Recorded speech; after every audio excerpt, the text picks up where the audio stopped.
Hey gang, Carl White here, and today I want to talk to you for a few minutes about something that I call the loan officer economy. And so every week I talk to hundreds, or I guess actually, if we including like groups, thousands of loan officers, or even tens of thousands of loan officers, I guess. And it gives me a unique perspective of talking to so many loan officers that I see those that are closing, doing, zero, one, or two a month to those that's doing 20, 30, 80, literally over 100 a month. And I see some really, really crystal clear trends that's going on right now. So I thought I'd hop on the mic here just for a few minutes and give you a pulse check of what's really happening in the field, not theory, not what people post on Facebook or Instagram or TikTok, but what's really actually going on right now. And so what I'm going to do here for a few minutes is I'm going to cover like what the top performers that I'm seeing, what they're doing differently, what's stalling out the rest, and where I think the real opportunities are over the next 90 days. So if you're kind of wondering, hey, am I doing the right stuff? Am I behind or ahead right now? This will be a great episode for you, and I think I can pull this off here in about 10 minutes. So let's dig into it right now. So here's what I'm seeing right now. Again, I'm honored truly over decades to have a pretty unique vantage point that between coaching calls and talking to loan officers in my own branch and my own and the organization that I'm with and all the alliance and mortgage marketing animals and freedom club and call stars and all these different groups that we do. um, I get to see behind the curtain what's really happening in the business. And right now, I'd say the loan officer economy falls into three distinctive groups. And look to see which of these groups that you fall into.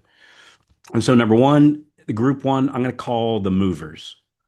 And these are the cats that's closing 8, 10, 12, 20. And and there's all ends of the spectrum. I was just talking to a loan officer earlier this week that was closing, I think, 84 for the month as a, has assistants, but as a sole producer. But I'd say, like there's kind of if you look at the bell-shaped curve, the movers are doing like 8 to say 30 loans a month.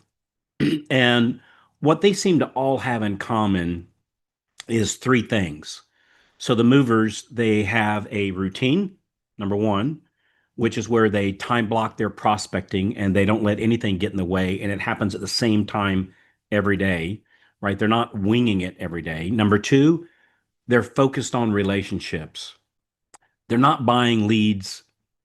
They're not buying every lead under the sun. Like they're the vast majority, they're getting their referrals from, real estate agents, past clients, their network, and then, they're actually following up with those people. It's amazing what happens when you do that.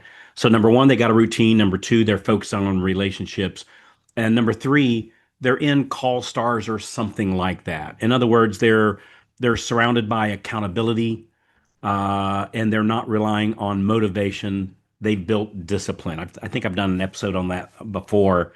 Is you can't rely on motivation. Motivation depends on my how I'm feeling that particular day.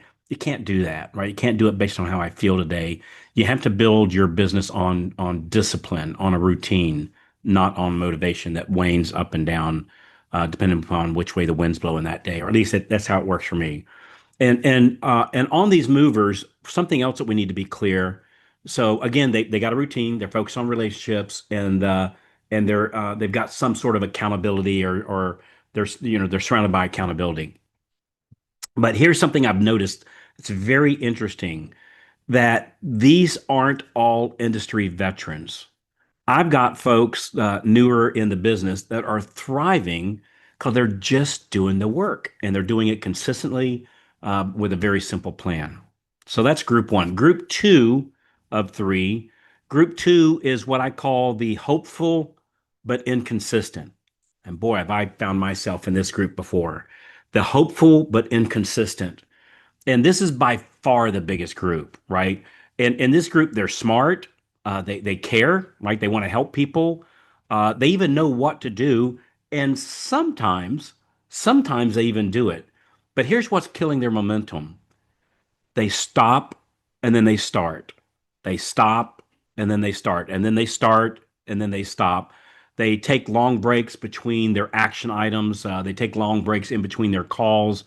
And they try like 14 different things instead of getting great at one or two, right? And most of all, they don't track anything. So they don't even know what's working, right? And again, I'm not throwing rocks here. I have definitely found myself in this category before. So it's a start and stop. It's inconsistent. They know what to do, but they're not doing it, and they don't track anything. And these are the folks who call me and say, "Hey, Carl, I'm doing all the things, but nothing's working." And and when we dig in, we find they're doing some of the things some of the time. It's back into relying on motivation, not discipline.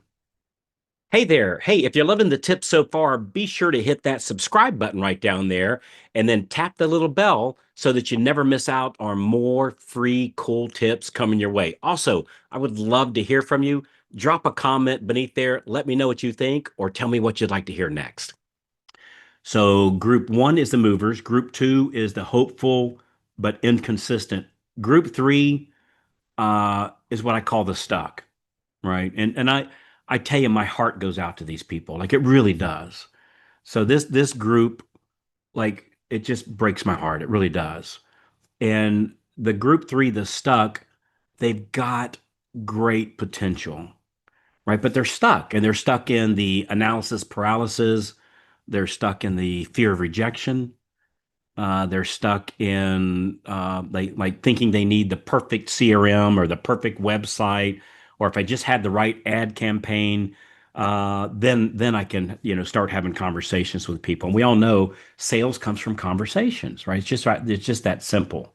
And if you're not talking to people every day, and I'm talking about people that can either refer you business or people that's looking to borrow money, do a mortgage. If you're not talking to people every day, there's no amount of marketing fluff that's going to fix that. I'm just telling you. Like there's no amount of marketing fluff that'll fix that. So what the data is really telling us, right? So I look into the data. I'm like a data freak. And what the data is really telling us is that success isn't about knowledge. That's kind of surprising to me at first. Success isn't about knowledge.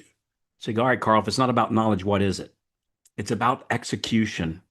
It's about executing a plan, right? And the loan officers making the most money right now, they're not necessarily the slickest marketers or the best talkers, right? They're the ones that show up every day and just do the deal that works, and they avoid all the different shiny whistles. And I tell you, something that I've noticed is the gap between the haves and the have-nots in this market, it's widening. Like it really is. And it's not widening because of rates. It's not widening because of the market or where they're located. It's widening because of discipline. It's widening because of discipline, right? It's just doing the deal. So you go, all right, Carl, what do I do with this? Where are we going on this episode here? I want to give you three practical takeaways here, just real quick. So number one, you got to track your numbers to see what's working. And I would start with just four. And for those of you that are members in our group, I go much deeper into this and talk about the whys and how do we fix these things. But I want you to start tracking with four things: how many leads came in, how many loans you closed, how many hours did you work, how much money did you save. That's it. Everything else is a function of those four: how many leads, how many loans, how many hours, how much money you save. Doesn't matter how much you make, it's how much money you save. So that's takeaway item number one: track your numbers. Number two, pick one playbook and run with it. And whether it's the daily success plan or somebody else's something, like commit to one. Like stop jumping strategies every 2 weeks. So find one that actually works. Find one that not just one or two people, you've seen the proof of it, you've seen it over and over, that this just flat out works. Whatever that is, pick it and run with it. Commit to it, right? Stop jumping strategies every couple of weeks. And number three, find your pack. Find your pack. One thing I've learned long ago, lone wolves get lost. Lone wolves get lost. Find your pack, right? Get around people who are doing the work. Get around successful people. I find successful people they're very welcoming and very giving people, right? They tend to be givers. That's how they got to be so successful. So find a pack, get around people who are doing the work, and even if it's a like just one Zoom call a day, that accountability will change everything, right? You got to be in a pack. And so in closing, if you're closing like a couple months right now, uh, you're just a few consistent habits away from 5 to 6. And if you're 5 to 6, you're not that far from 10 to 12. I've always thought the hardest is going from 0 to 2, right? That's always the hardest. Once we're doing about 2, the issue is consistency, right? Consistency is what will take us to that 10, 12, 20. And I can tell you the market is absolutely full of opportunity right now, but you got to reach out and grab it, right? You have to do something. So here's the bottom line. There's no mystery to all this. The loan officers that are winning right now, they're not waiting on the market. They're not waiting on rates. They're not waiting on the perfect lead source. They're tracking the numbers. They're following a simple plan, and they're doing it with a group of people that hold them accountable. That's it. So if that's something that you want, more structure, more consistency, more closings, then I'd like to invite you to something really special. So I'm doing a small group mastermind this October, right here in my backyard of Clearwater Beach. Not a bad place to be in October, by the way. It's right on the beach. And we're doing one of my favorite things. So it's not a big ballroom event. We do the big ballroom events. But frankly, I prefer my favorite has always been the 30, 40, 50, and sometimes even just like a dozen people working together. So I don't know, it's just more intimate. I prefer the hands-on as opposed to somebody from stage just kind of preaching to me. I prefer a hands-on approach, and it's a great serious way to find serious loan officers that really want to scale their business the right way and kind of doing a workshop type environment. That's always been my preferred. So if you go to mastermindretreats.com, mastermindretreats with an S.com, I'll put a link here in the show notes perhaps, but mastermindretreats.com. Go grab a spot. So again, very limited because I'm doing this with a small group of people. And if this sounds like your kind of room that you'd like to hang out with, go check it out. So, all right, I think that's it. So track your numbers, pick one playbook and run with it, find your pack, and come join me here in Clearwater Beach in October. We'll go a lot deeper into this. So mastermindretreats.com. You'll leave with a plan, and we'll show you how to stay consistent with it. So, all right, that's it. So the loan officer economy. So hopefully something spoke to you.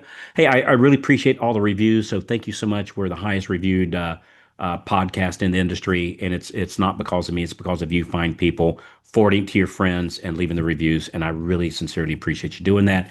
It fuels me to continue doing this all through the years. So, all right, that's it. So I'll see you on the inside, and we'll see you on the next episode.